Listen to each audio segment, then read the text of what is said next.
Hello दोस्तों, कैसे हैं आप सब। एक समय की बात है, एक गांव में एक धनी सेठ रहता था। वह बहुत आलसी था। उसने हर काम के लिए नौकर रख लिए थे। वह दिन भर पलंग पर आराम करता और खाता पीता रहता था।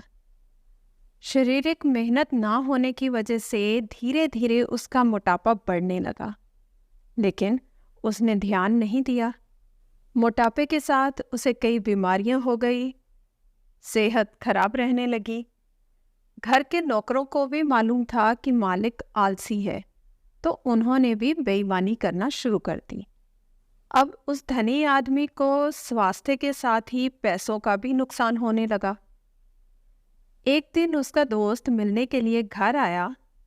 दोस्त जानता था कि ये व्यक्ति बहुत आलसी है। उसने देखा कि सेठ बीमार है। सेठ ने मित्र से इन परेशानियों को दूर करने का उपाय पूछा। मित्र समझदार था। उसने कहा कि उपाय तो है, लेकिन तुम वह नहीं कर सकोगे। सेठ बोला कि मैं ठीक होने के लिए कुछ भी करूंगा, तुम उपाय बताओ। मित्र ने कहा कि रोज सुबह अपने गांव में एक सुनहरा पक्षी आता है। तुम्हें रोज सुबह उसके दर्शन करने होंगे। उसके दर्शन करने से तुम्हारी समस्याएं खत्म हो जाएंगी।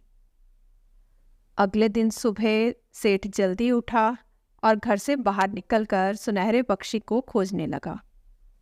उसने देखा कि एक नौकर उसका अनाज चुराकर बेच रहा है, जबकि दूसरा नौकर दूध में पानी मिला रहा है। सेठ दोनों नौकरों पर गुस्सा हो गया और समझाया कि आगे से ऐसा गलत काम किया तो नौकरी से निकाल दूंगा। उस दिन उसे सुनहरा पक्षी दिखाई नहीं दिया। अगले दिन सुबह सेठ फिर उठा और पक्षी को खोजने के लिए निकल पड़ा। अब रोज सेठ सुबह सुबह जल्दी उठकर पक्षी को खोजने निकल पड़ता। सुबह जल्दी उठने और शारीरिक मेहनत से उसकी सेहत सुधरने लगी। नौकर भी सेठ को देखकर ईमानदारी से काम करने लगे। इस तरह सेठ का स्वास्थ्य भी ठीक हो गया और पैसों से जुड़ी समस्याएं भी दूर हो गई।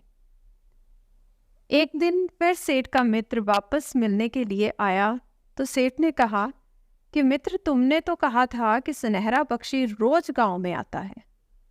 मैं कई दिनों से रोज उसे देखने जा रहा हूं, लेकिन वह दिखाई नहीं दिया। मित्र ने कहा कि जब से तुमने जल्दी उठकर घूमना शुरू किया है, तुम्हारी सेहत ठीक हो गई है और नौकर भी ईमानदारी से काम करने लगे हैं। तुम्हारी जीवन शैली भी सुधर गई है। यही वह सुनहरा पक्षी है जिसने तुम्हारा जीवन बदल दिया। तो दोस्तों, आज की कहानी कैसी लगी जरूर बताएं। धन्यवाद।